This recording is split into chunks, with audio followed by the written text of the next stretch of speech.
ያደረገችውም እንግዲህ ምን እንደሆነች አይታወቅም እንጂ ከሷ ላይ መልካም ነገር አይታወቅባትም ማለት ነው። እንግዲህ ዛሬ ዶክተሩም ደግሞ ለፖሊስ ተናግሮ ቤዛንና ወንድሟን መድኃኒቱን ቀይራ ስለሰጠቻት ለሊልዬ መድኃኒቱን ቀይራ ስለሰጠቻት እሷን ሊያስይዝ ነበረ አሳቡ ማለት ነው። እሷ ግን መጀመሪያ ቀድማ እሱ ፖሊሶቹ ሳይደርሱ ከዛ ክፍል ውስጥ ከወንድሟ ጋር ልትወጣ እየተመካከሩ እያለ እንደዚህ ብለሽ መውጣት የለብሽም ልብስሽንም መቀየር አለብሽ ብሎ ይላትና ወደ ውስጥ ገባና ልብሷን ትቀይርና ከወንድሟ ጋር አንድ ላይ ሆነው ከዛ ቤት ለመውጣት እንትን እያሉ ይገኛሉ። አሁን ደግሞ ወደ እነ አሹ እንመጣለን ማለት ነው እንግዲህ አበበና የአበበ ፍቅረኛ አንድ ላይ ቁጭ ብለው እያወሩ እያለ ትመጣለች ፍቅረኛው ማለት ነው።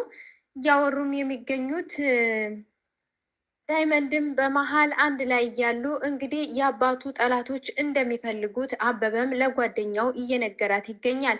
እሱም ደግሞ ከዚህ ሀገር መውጣት አለብን፣ ሌላ አገር መውጣት አለብን፣ ወደ ውጭ ወተን እንኖራለን ብሎ ሲላት፣ እሷ ግን ወደዛ ወጥቶ የመኖር አላማው እንደሌላትና እዚሁ አግብቶ እንደምትፈልግ ትነግረዋለች። እሱም ደግሞ እንዴት ብዬ ነው የምኖረው እና የት ነው የምንኖረው ብሎ ሲላት፣ ወደ ገጠር እንመለስ ብላ ትለዋለች። እኔ ገጠር ገብቼ ታዲያ ድጋሜ ላርስ ነው ወይ? ኔትወርክ እንኳን የለም እኮ ብሎ ይላታል።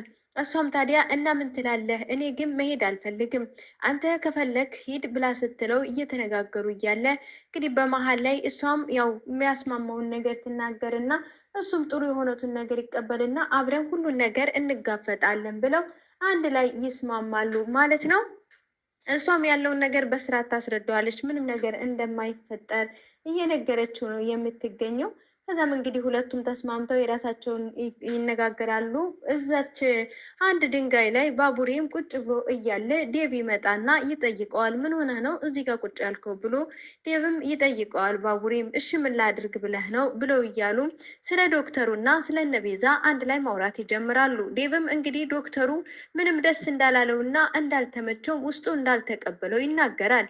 ባቡሬም ደግሞ እንደዛ አይመስለኝም፣ ሁሉን ነገር ተጠራጥረን አንችለውም እና ቤዛን ሊያስይዛቸው እንደሆነ ነግሮኛል ብሎ ያው መድኃኒቱን እንደሰጧት መድኃኒቱን ቤዛ እንደሰጠቻት ለዴቭ ይነግረውና ያው ሁለታቸው ያወራሉ። ዴቭ ደግሞ እንግዲህ ያልወደደው ከአደይ ጋር ይከታተላታል በሚል ነው። አደይን የሚወዳት መስሎት ሊሆን ይችላል እና ስለዚህ እንደዛ አላመነውም። እሱም ደግሞ አብሮት ሊኖርበት ይችላል ብሎ ነው የሚያስበው ዴቭ ማለት ነው።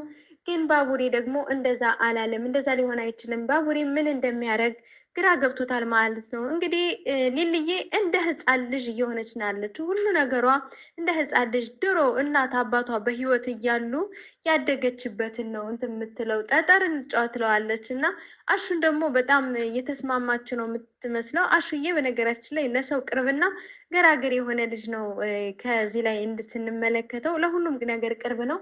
እሷም ደግሞ አደይ እንደዛ የምትወዳት ነበረች። ሁሉንም ሰው እየፈራች እና እየራቀች ነው የምትገኘው። ግን አሹ በመሀል እየዘፈነ እያለ ትመጣና ለምለም አብረን እንጨፍር ዝፈንልኝ ብላ ትለዋለች።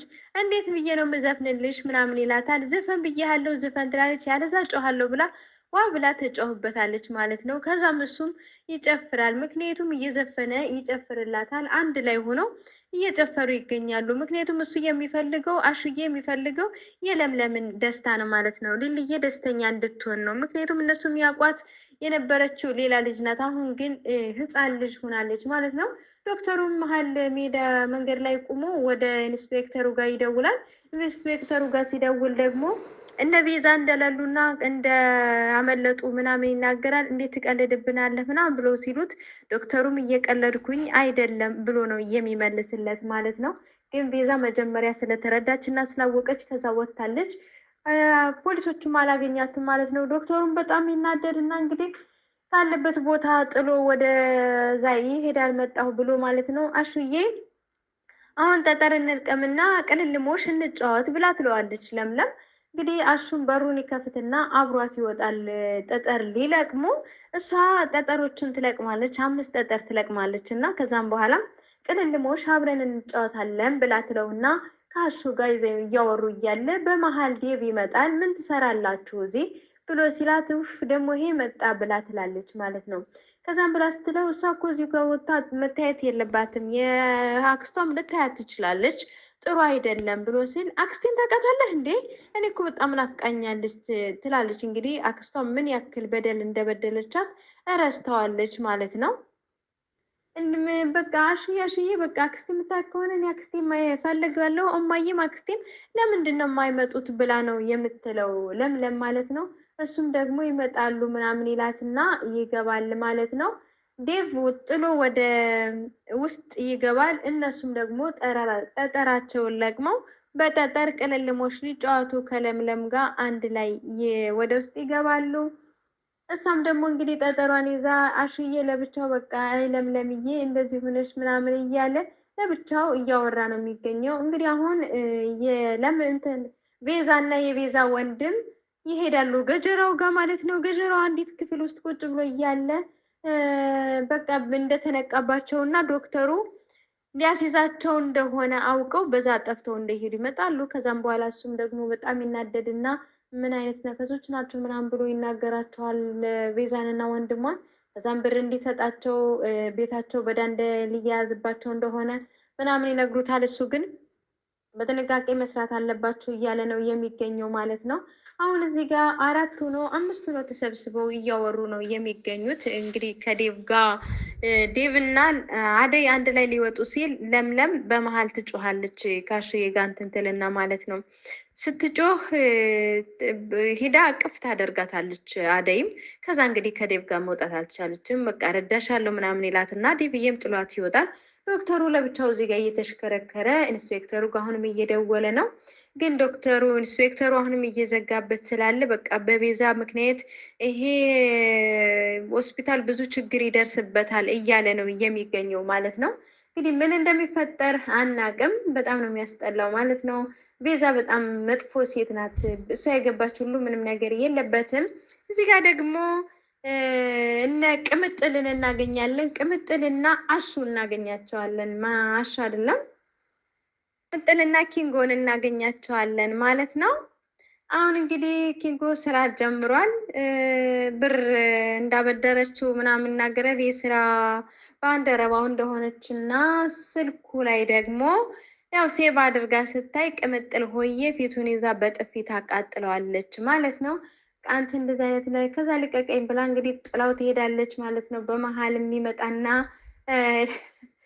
እንግዲህ ስትመታ ሀየች ልበል ጥላ ሀየች ሄደች ልበል እያለ ነው የሚገኘው። አሁን ቀልዱን ተውና ምን እንደምታደርግ ምናምን በቃ እኔ እንደዚህ አይነት ሴቶች ድሮም አይመቹኝም ምናምን ያለ እንግዲህ አንተ እንዳስረዳሃት ማስረዳት አለብህ እያለው ነው የሚገኘው ማለት ነው። አሁን እንግዲህ ለምለም ከባቡሬ እናት ጋር ቁጭ ብለዋል። ባቡሬም አብሯቸው መጥቷል።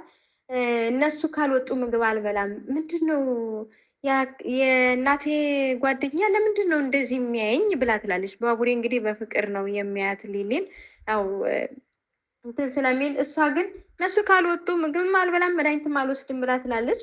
እንግዲህ አደይና ባቡሬ ከክፍል ይወጣሉ። ማዘሯም መድኃኒቷን ይሰጧታል። ምግብም ያበሏትና ከአጠገባቸው ትተኛለች። ባቡሬም ወደ ክፍል እንዲያስገባት ይነገረዋል። ከዛንም በኋላ ፍቅር ወደ ቤዛ ወንድም ትደውልና እንግዲህ የቤዛን ወንድም አደይን በቃ ከዛ እንዲወስድላት እሷ የምትፈልጋቸውን ሰዎች ሁሉ እንደወሰደች እናቷን፣ ወንድሟን በቃ የምትፈልጋቸውን ሰዎች ሁሉ እንግዲህ እሷ አሁን የቤዛን ወንድም እንደምትወደው ሁና ነው የቀረበችው። ግን እሷ አትወደውም። እሱ ላይ እየተጠቀመችበት ነው የምትገኘው። ምን ያክል ትከፍይኛለሽ ይላታል። እሷን አርቅልኝ እንጂ የምትፈልገውን ያክል እከፍልሃለሁ ነው የምትለው። እንግዲህ እንደዛ እያሉ እያወሩ እና ታዲያ ልግደላት ሲል እንግዲህ አትግደላት እንድትገደል አልፈልግም ብላ ትለውና ከዛንም በኋላ እንደዛ ካለችው እያወሩ እያለ ፖሊሶች ይመጣሉ። ፖሊሶች ሲመጡ እነሱም እጇን ይዟት ይሮጣል ማለት ነው። በዚህ መካከል ባስተኛት ላይ ወጣለች ከቤት ማለት ነው። ከቤት ትወጣና ገጀራው ያያታል። ለምለም እያዞራት ነው የምትገኘው ማለት ነው። ከዛም በኋላ እንግዲህ ገጀራውም እንግዲህ አክስትየዋ ልካው ነው እንትን የሚለውና በቃ እንትን እያላት ሊወስዳት ዛሬማ አታመልጭኝም ነው እያላት። እስኪ በሚቀጥለው ምን እንደሚፈጠር አናቅም። ለምለም ከነሱ እጅ ያውጣሽ ነው ምንልሽ። በያላችሁበት ሰላማችሁ ብዝት ትርፍ ይበልልን። ላይክ፣ ሼር፣ ሰብስክራይብ ማድረጋችሁ አይረሳ ውድ ቤተሰቦቻችን። በቀጣይ እስከምንገናኝ ባይ ባይ።